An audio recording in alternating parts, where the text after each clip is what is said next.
Welcome to a quick screencast by the E-Team on how to create surveys.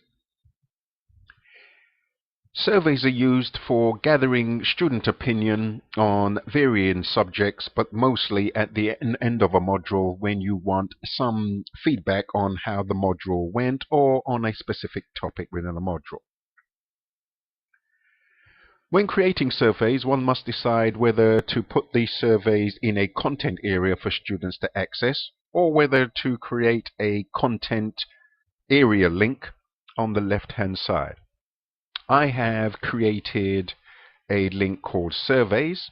I did that by going up to the plus symbol, clicking on Content Area and giving it a name, and also making it available. So here is the area I've created. Now, to create a survey, you need to go down to Module Tools and click on to Test Surveys and Pools. Once in that area, you will see a separate area for Test, Surveys and Pools. Click onto Surveys. And to build a survey, you can import a survey from another one of the modules that you are teaching on. Alternatively, you can build a survey from scratch. You need to give the survey a name.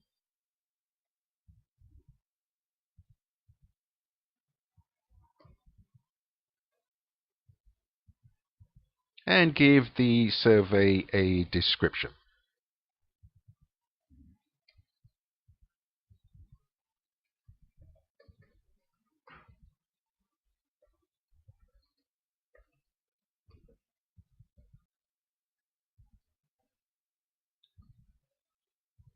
When you're happy with the description and the instructions given, then click Submit.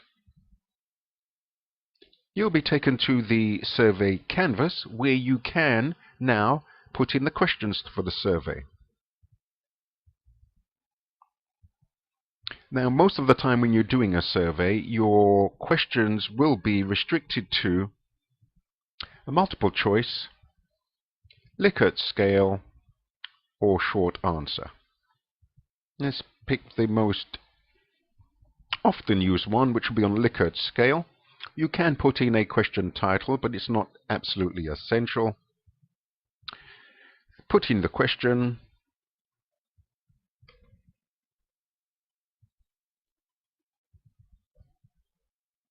And by default, with a Likert scale, the responses are given horizontally. You can change that to vertical. You can change the numbering. You can show the answers in a random order, but that wouldn't make much sense for a Likert scale. And here you have the various responses. You can overwrite the responses, and you can remove any responses that you no longer need. I will remove this one.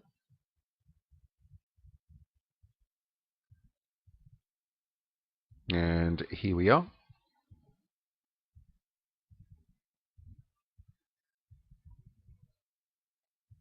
And when you are happy,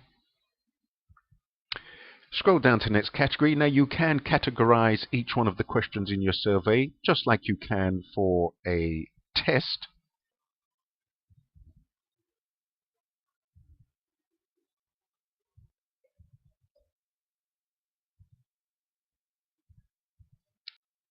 You can put in some instructor details, but this wouldn't be necessary for a survey.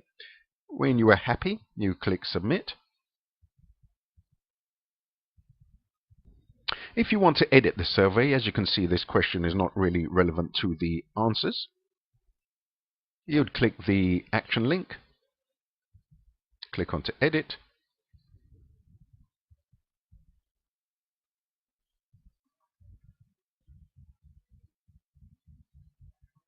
And when you're happy, click Submit.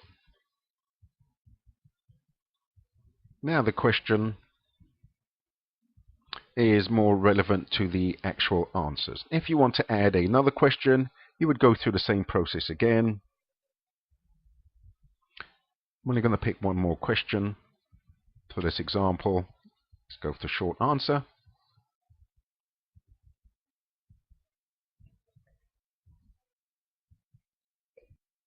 If it's a short answer, you have the opportunity to state the number of rows available for the short answer.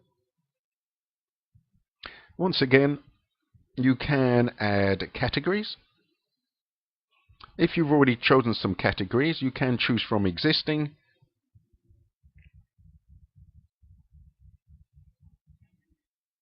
And click Submit.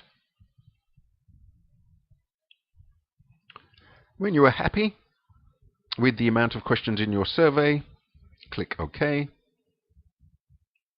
And there you have the survey. Now you need to deploy the survey so the student has access to the survey. So I'll go to the area that I created called Surveys. Go to the assessment link, click onto Survey, and I will add the survey that I've just created.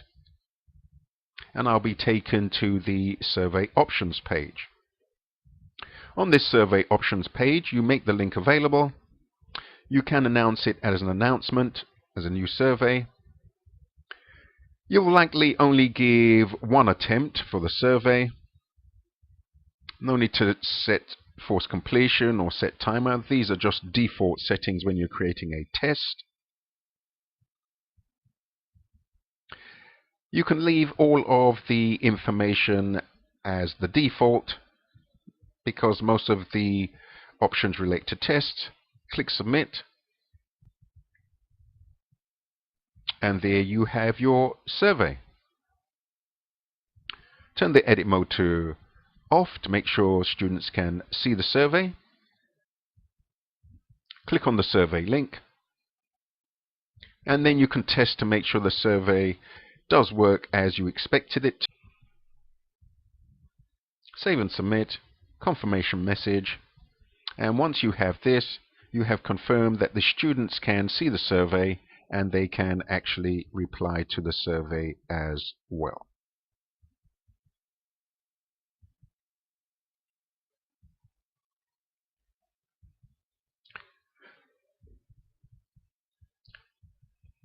Now, to see the results of the survey, one would need to go down to the Grade Center,